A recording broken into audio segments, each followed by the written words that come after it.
Hello दोस्तों, this is Bharat Kumar and you are watching my channel Nirmal info updates. Hold me close till I get up.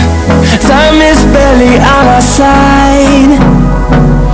I don't wanna waste what's left. IAF is highly committed to self-reliance and indigenous production. We have clearly provided our plan for the 83 LCAMKIA program, followed by LCAMK the 2nd and 5th generation plus AMK aircraft. The MRFA program is also been oriented totally toward Make in India. With the exception of urgent and niche technology procurements, we would induct only Make in India platforms, weapons and systems. And deliveries will commence in 3 years. In the long run, the IAF will have 40 plus 83 Tajas MK2/IA, followed by around 6 squadrons of Tajas MK2. We expect the production rate of LCAS to be rapidly ramped up to 16 aircraft per year once the 83 LCA contract is signed. Despite COVID-19 disruptions, deliveries are on track in France. However, ferry of the first batch to India has been delayed to end July 20th. The Rafale aircraft is a highly integrated, agile and smart air combat system. Like all modern fighters, it is quite easy to fly. I was quite impressed with the man-machine interface and data fusion. With its immense combat capabilities and ability to integrate with our existing fighter fleets, we will have a very significant enhancement of our overall combat potential and associated deterrence value.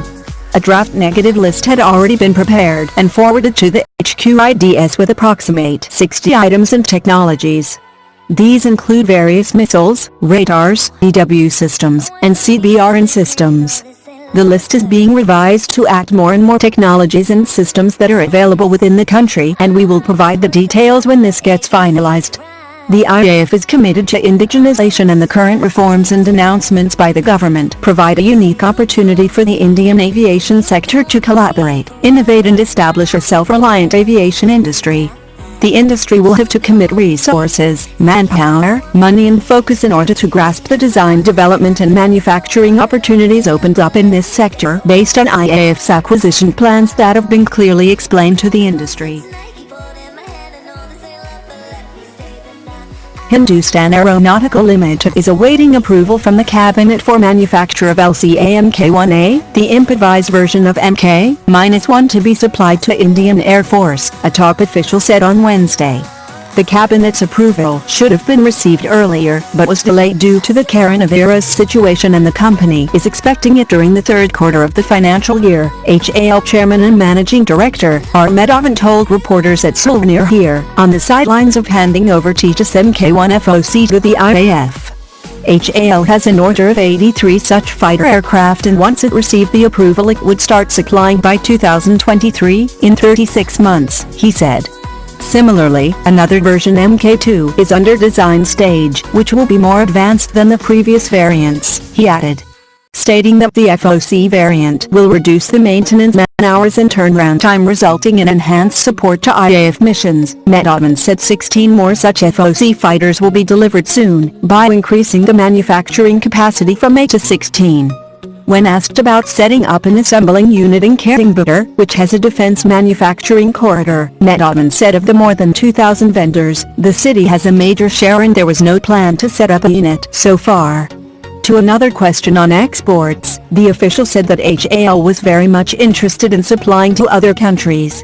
Air Officer Commander-in-Chief Southern Air Command, Amit Timuri, who was present, said that IAF had enough warplanes and there was no shortage as such.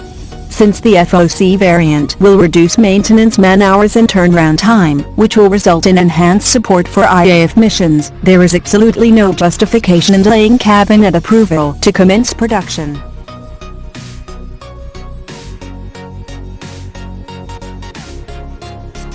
China's new muscular policy will have an impact on its ties with India and other nations, a senior U.S. diplomat has said, underlining that the world is finally recognizing that Beijing is pushing a form of problematic governance. The U.S. is currently involved in a tense showdown with China on the issue of trade, the origins of the novel coronavirus pandemic, Beijing's new security crackdown in Hong Kong, and the communist giant's aggressive military moves in the disputed South China Sea. The actions China is taking are going to have impact, and not just across the straits, Assistant Secretary of State for East Asian and Pacific Affairs David Stilwell told reporters at a news conference on Wednesday.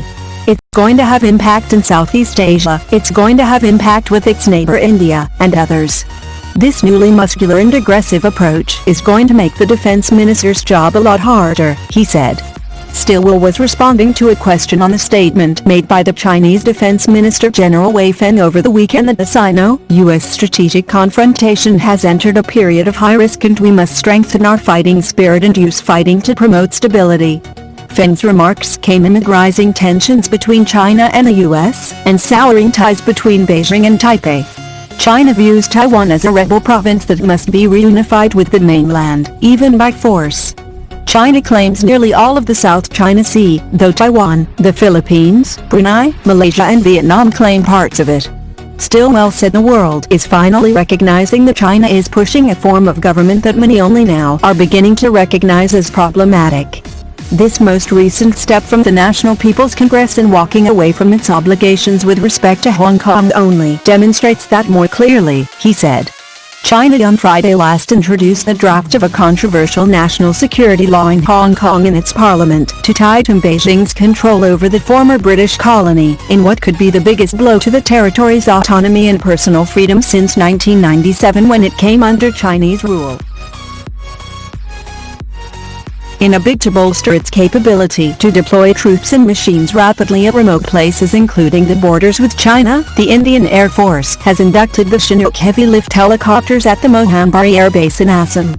On Thursday, the Chinooks were for the first time deployed for operations in the Vijayanagar sector of Arunachal Pradesh where they delivered 8.3 tons of essential commodities for the remotest part of the state, surrounded by Myanmar from three sides, sources said. Arunachal Pradesh Chief Minister Pema Khandu tweeted a video of the chopper taking off with supplies meant for the citizens in Vijayanagar. The Chinooks were recently inducted at the Mohambari Air Base in Assam and would be soon deployed for operations in Sikkim, Arunachal Pradesh and other nearby areas. The Chinooks are considered to be one of the best choppers for inter-valley troop transfer operations in situations like the one which recently happened in North Sikkim where Chinese came to Indian positions in large numbers. The Air Force feels that the Chinook, with its operating ceiling of 20,000 feet, will redefine heli-lift operations in the country that includes operations like inter-valley transport of troops, airlifting artillery gun and heavy and air loads for the Border Roads Organization. It will also use the choppers for humanitarian assistance and disaster relief to far-flung crisis-hit areas. The Chinook can also be used to deploy artillery guns at high-altitude positions with the China border in the northeast. The Border Roads Organization would also use the Chinook to complete road-building projects in the northeast that have been stuck for years for want of a heavy-lift chopper that can carry material and equipment through narrow valleys. Chinook is one of the two helicopters other than the Apache attack choppers for which India had signed deals in 2015-16.